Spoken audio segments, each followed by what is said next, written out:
अपने गुरुजी माननीय के.एन. गोविंदाचार्य जी के श्री चरणों में दंडवत प्रणाम करते हुए मैं अपने आज के वक्तव्य को शुरू करती हूँ। जय हिंद, वंदे मातरम। बहुत बहुत धन्यवाद कि मुझे यहाँ पर आप सब लोगों के बीच में बोलने के लिए बुलाया गया। आपके मैनेजिंग डायरेक्टर को, आर्यकुल कॉलेज के पूरे स्टाफ को, सभी टीम को मैं बहुत बहुत आभार व्यक्त करती हूँ, क्योंकि स्वतंत्रता का जो 75वां अमृत महोत्सव हम लोग मना रहे हैं, इसमें जगह जगह कार्यक्रम हो रहे हैं, हर स्तर पे, छोटे स्तर पे, बड़े स्तर पे, बहुत बड़े स्तर पे। और ये बहुत बड़ी एक अपॉर्चुनिटी है हम लोगों के लिए कि हम एटलीस्ट अपनी डे टू डे लाइफ, एक भागदौड़ वाली जिंदगी को थोड़ा स्टॉप देकर एटलीस्ट एक जगह बैठकर थोड़ा पलट के देखें कि क्या हमने अचीव किया है, क्या हमने पाया है, किस चीज का महोत्सव हम मना रहे हैं। हमारे पूर्वजों ने, हमारे स्वतंत्रता सेनानियों ने, क्रांतिकारियों ने, अवतारों ने देश के लिए क्या क्या कर गए, जिस कारण हम स्वतंत्रता के साथ, स्वाभिमान के साथ आज बैठ भी पा रहे हैं। उस चीज के लिए बैठ के हम सोचें, पलट के देखें, इतिहास को समझें। लेकिन ये सिर्फ आधा सत्य है। अमृत महोत्सव के जितने भी कार्यक्रम हो रहे हैं, मैं उसमें जगह जगह ये अपील कर रही हूं कि इतिहास को सिर्फ समझना नहीं है, सिर्फ महोत्सव की तरह मनाना नहीं है, बल्कि आगे इतिहास गढ़ना भी है। हमारे पूर्वज जो हमारे लिए कर गए, उसको हमें सेलिब्रेट डेफिनेटली करना है, क्योंकि हमारा अधिकार है। लेकिन क्या आज देश के तरफ चुनौतियां नहीं देख रही हैं, या आज हमारे देश की तरफ एंटी नेशनल फोर्सेस नहीं देख रही हैं, या हमारी मातृभूमि जब हम कहते हैं भारत माता, तो क्या आज वो परेशानियों से नहीं जूझ रही है? तो देखिए, हमारे समय की चुनौतियां अलग हैं, पुराने समय की चुनौतियां अलग थीं। हमारे देश के बड़े बड़े लोग उन चुनौतियों से लड़कर, जीत कर अपना सब कुछ सर्वस्व देश पर न्यौछावर कर कर चले गए। लेकिन आज हमारे समय की चुनौतियां क्या है, वो सारी चुनौतियां भी मैं आज आप सब लोगों को दिखाऊंगी। और मैं जिस अभियान पर निकली हूं अपनी टीम के साथ, अपने गुरुदेव के आशीर्वाद से, उसका नाम अभी आपकी मैम ने बताया, राष्ट्र जागरण अभियान, जिसमें हम लोग भारत प्रवास पर हैं और उत्तर प्रदेश उसमें केंद्र है।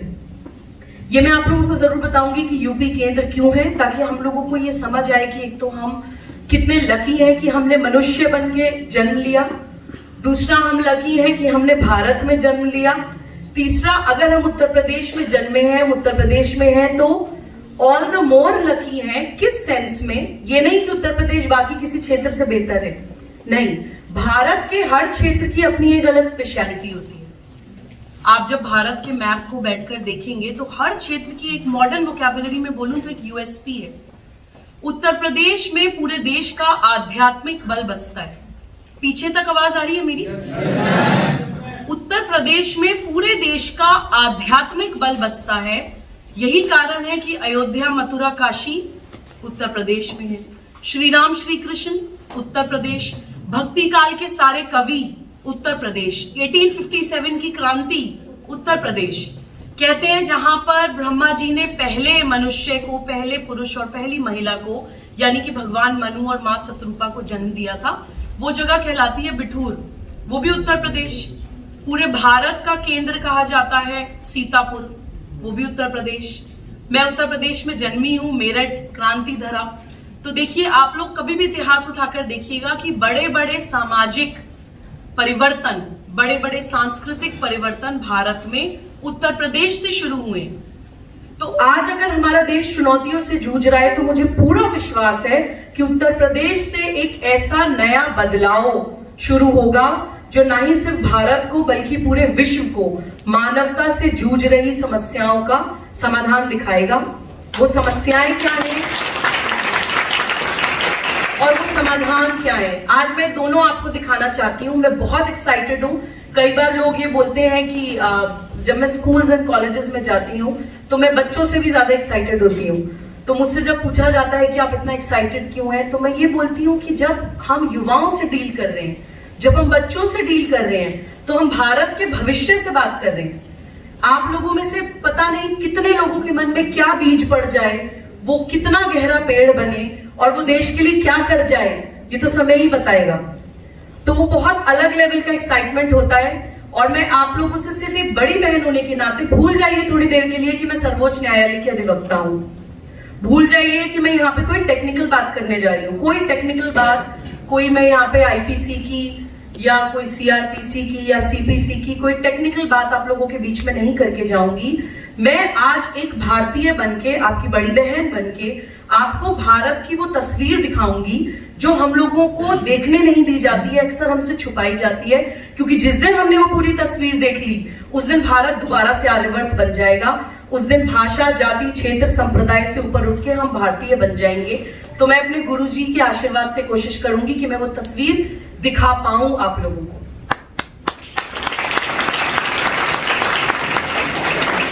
देखिए, जब हम विश्व गुरु थे या आर्यवर्त थे या पूरे विश्व के सिरमौर थे तो किस कारण से थे?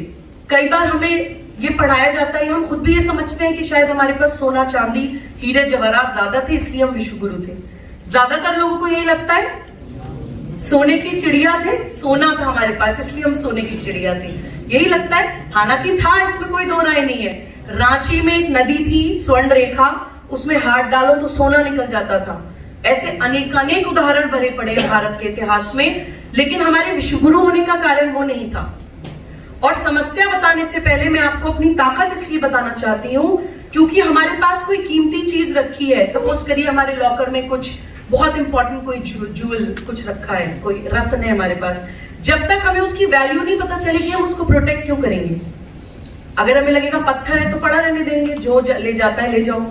तो हमें कम से कम मूल्य पता होना चाहिए भारतीय होने का, हमें कम से कम मूल्य पता होना चाहिए अपने आर्यवर्त होने का, तभी हम उसकी सुरक्षा करेंगे, तभी हम उसका संवर्धन करेंगे।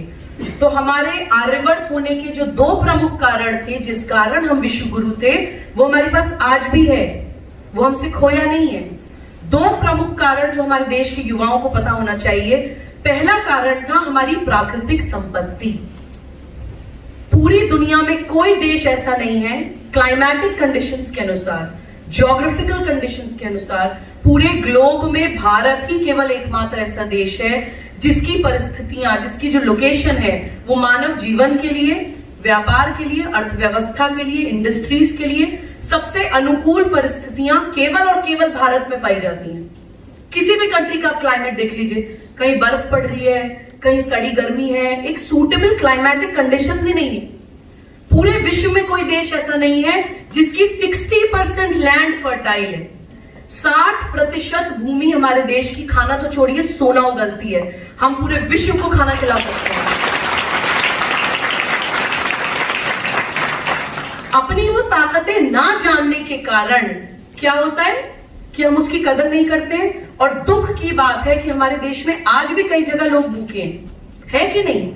जो देश पूरे विश्व को बैठा के खाना खिला सकता है, हमारे घर में इतना है अनाज कि हम पूरे मोहल्ले को खिला सकते हैं, और हमारा अपना बच्चा भूखा है, तो कहीं ना कहीं कुछ गलती हम कर रहे हैं। तो देखिए वो स्वॉट एनालिसिस, भारत की strength, weaknesses, opportunities and threats, वो स्वॉट एनालिसिस हम युवाओं को अब भारत का करना पड़ेगा। उसी में मैं आपको कुछ सूत्र आज देकर जाऊंगी, बाकी अब सब लोग समझदार हैं। मुझे पता है कि जो मैं आपको कुछ एक धागा पकड़ा कर जाऊंगी, आप पता नहीं कहां से कहां पहुंच जाएंगे। मुझे पूरा विश्वास है कि देखिए 60% लैंड हमारी उपजाऊ है। जब हम कहते हैं भारत माता, माता कौन होती है? जो पोषण करती है, जो दूध पिलाती है, जो खाना खिलाती है। तो भारत माता जब हम कहते हैं तो वो एक सिंबॉलिक आइडियोलॉजी है कि भारत केवल हमारी माता नहीं है, पूरे विश्व की माता है। भारत माता पूरे विश्व का वो पेट भर सकती है। विश्व की 16% जैव विविधताएं, पूरे दुनिया की 16% ऑफ बायोडाइवर्सिटी केवल और केवल भारत में पाई जाती है। विश्व की सर्वश्रेष्ठ कामधेनु गाय, जिसको हम A2 मिल्क भी कहते हैं, गूगल करिएगा बच्चे, पूरा विश्व उसको पेटेंट कराना चाह रहा है, बड़ी बड़ी इंडस्ट्री सेटअप करा देना चाह रहे हैं, बड़े बड़े बिजनेसेस खड़े कर देना चाह रहे हैं। A2 मिल्क केवल और केवल भारत में पाया जाता है। और हमारे दिमाग में क्या डाला जाता है कि अगर हम गौरक्षा की बात कर लें या हम काउ प्रोटेक्शन की बात कर लें तो हम कट्टर हैं, हम किसी रिलीजन की बात कर रहे हैं, हम किसी एक regressive, backward, down market ideology की बात कर रहे हैं। यही बताया जाता है हमें। कौन हमें बताता है ये भी मैं आगे कवर करूंगी, लेकिन पहले मैं ताकतों की बात कर रही हूं। विश्व की सर्वश्रेष्ठ नदियां, चाहे वो scientific and spiritual point of view से हो, चाहे वो धार्मिक सांस्कृतिक महत्व दृष्टि से हो, केवल और केवल भारत में पाई जाती हैं। गाय, कृषि और जल, ये तीन चीजें हमारी प्राकृतिक संपत्ति के तीन ऐसे महत्वपूर्ण स्तंभ हैं जिसके कारण हम विश्वगुरु थे। 200-250 साल पहले तक पूरी दुनिया की अर्थव्यवस्था का 25% कंट्रीब्यूशन केवल भारत का होता था, क्योंकि हम अपनी ताकत पहचानते थे। दूसरी हमारी विश्वगुरु होने की जो ताकत है, जो मैं चाहती हूं कि हर बच्चा आत्मसात करे, जो स्वामी विवेकानंद बताने के लिए आए थे, वो थी हमारी आध्यात्मिक एकता।